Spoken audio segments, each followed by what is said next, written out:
Hey guys, today I'm going to share a recipe video for an Indian-inspired peas and cheese dish cooked in a spiced tomato sauce, also called Matar Paneer.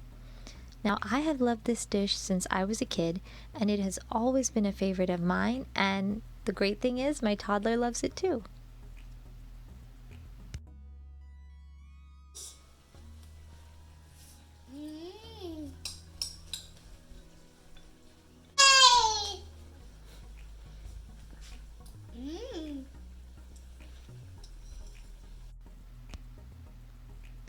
We're going to start off with between 1 to 3/4 cup of tomatoes. I feel like I usually do closer to 3/4 of a cup for this recipe, and I just so happen to have cherry tomatoes on hand, so that's what I'm going to be using. And I'm just going to chop them up and throw them into my blender bottle. And now I'm going to go ahead and start adding the spices. I'm going to add 1/4 teaspoon of cumin powder,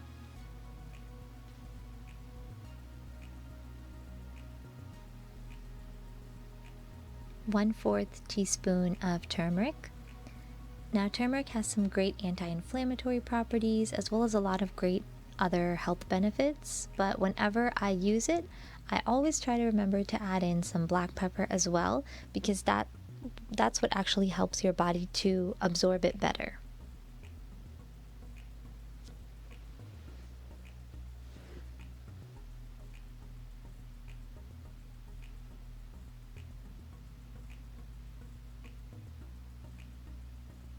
I'm also adding in 1 teaspoon of red chili powder,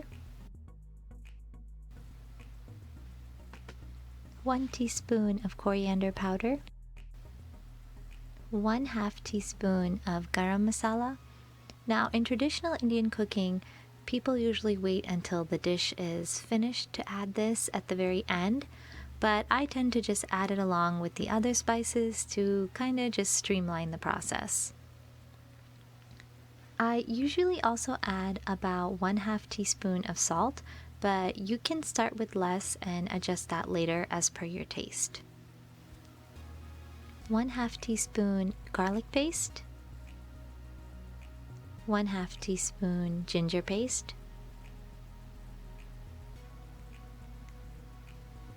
I'm also adding 1 teaspoon of onion paste, but you can definitely omit that step. It's totally optional. Sometimes I do it, sometimes I don't. I feel like it tastes pretty much the same either way. 1 green chili pepper or serrano pepper. And I'm basically just going to blend all of that up.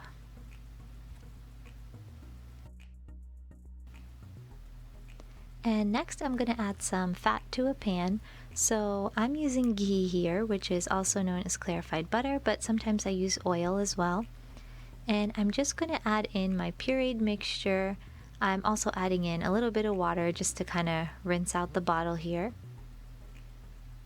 And I'm just going to cook this up until most of the moisture cooks out.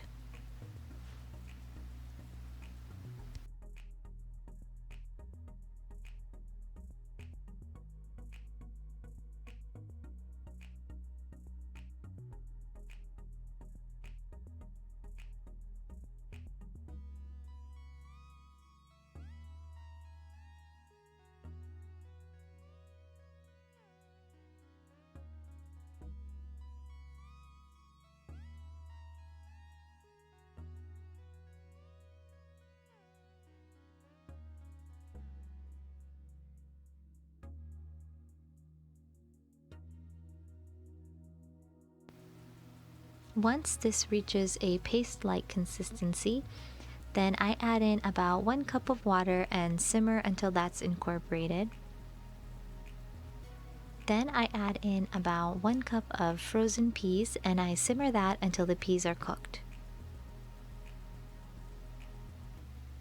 And once the peas are cooked, then I add in some Indian cheese, also known as paneer. Sometimes I have some homemade paneer, which is very simple to make. You just add acidity such as lemon juice to milk to separate out the curds and the whey, and once the curds are strained out, it forms fresh cheese, also known as paneer. but usually for the sake of convenience, I just buy it pre-made and chop it up into cubes. Some people also saute the cubes of paneer, so you can do that if you want until it gets a golden brown color and the texture kind of firms up a little bit. But most of the time, I just skip that step and add it in as is. I usually do about 1 cup of paneer, but sometimes more because I just love this stuff.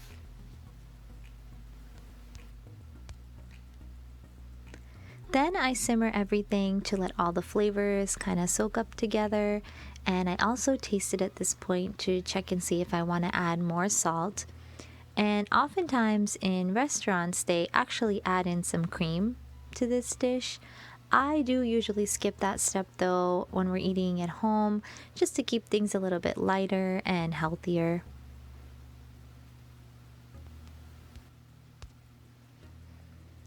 You can serve this dish mixed in with rice or with some naan on the side, or even some roti, which is Indian whole wheat flatbread.